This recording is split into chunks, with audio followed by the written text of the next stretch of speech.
monument que vous avez classé en 12e position porte le titre de « Plus belle ruine de France ». Cette abbaye, située près de Rouen, dans le village de Jumièges, représente la région Haute-Normandie. Catherine habite dans ce village. Elle ne se lasse pas de redécouvrir chaque jour ce bel édifice en pierre blanche. Je suis toujours sous le charme et toujours subjuguée. Ça fait un petit peu partie de ma famille, comme une maison de famille en fait. Et pourtant, plus personne ne vit ici. Des moines bénédictins ont prié dans ces murs entre le 7e siècle et la Révolution. À cette époque, elle est vendue à un propriétaire peu attaché au patrimoine qui transforme l'édifice en carrière de pierre. Bonjour Catherine. Bonjour Caroline. Caroline est l'une des guides de l'abbaye. On y va? On y va. Allez. Elle nous emmène sur les traces de Guillaume le Conquérant, qui est venu ici tout juste auréolé de sa conquête de l'Angleterre en 1066. Lorsque Guillaume le Conquérant reviendra en Normandie l'année suivante, en 1067, et il assistera à la consécration de l'abbatiale, c'est-à-dire son ouverture au culte, le 1er juillet 1067. Et il se pourrait bien qu'il s'était exactement à l'emplacement où nous sommes.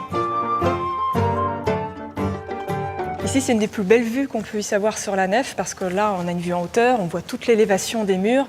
Et cette nef, elle est très haute, elle fait 25 mètres de haut. C'est la plus haute nef romane de Normandie. Donc c'est une architecture exceptionnelle. Une architecture exceptionnelle qui a donné des idées à certains. L'abbaye de Jumièges a inspiré Maurice Leblanc, le père d'Arsène Lupin. Dans son roman La comtesse de Cagliostro, le jeune Lupin déchiffre le mystère des 7 abbayes, dont Jumièges, Fécamp ou encore Valmont. Leur position formerait la constellation de la Grande Ourse. En parlant de mystère, il est temps de traverser la nef de l'abbatiale. La visite va devenir spectaculaire et virtuelle. Grâce à une tablette, vous découvrez l'abbaye comme si vous étiez un moine du XIIIe siècle. Voici le cœur dont il ne reste plus grand-chose. Et le voici sur votre tablette, il y a 800 ans. On voit la reconstitution venir s'imprimer par-dessus la vue actuelle. Ah, c'est absolument fabuleux. On voit les colonnes, on voit les vitraux, on voit les voûtes en pierre. La nef a retrouvé sa charpente et son plafond en bois. Elle est de nouveau debout. Cette remontée du temps nous conduit ensuite à l'édifice voisin, l'église Saint-Pierre. Il y a bien longtemps, en l'an 841, elle avait été pillée et incendiée par les Vikings. On a un petit témoignage de cette époque. Je vais te le montrer, il est juste là. Là, on a une petite peinture. Et tu vois, ces yeux-là, ils ont 1200 ans. Ils ont vu le feu des Vikings ravager le monastère. Donc c'est un témoignage qui est très important parce qu'en plus, une peinture du 9e siècle, c'est extrêmement rare. C'est même presque un miracle, on peut dire. Touché par la grâce. Touché par la grâce.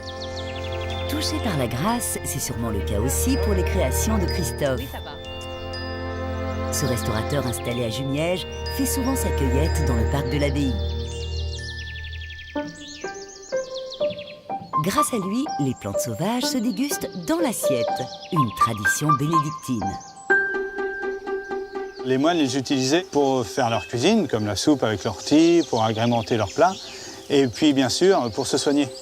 Ah oui, oui c'est... Ça, on va en faire de dessert, un petit panna cotta.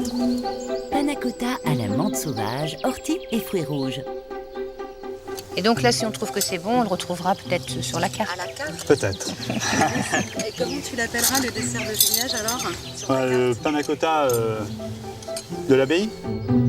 Hommage bio et savoureux à la plus belle ruine de France.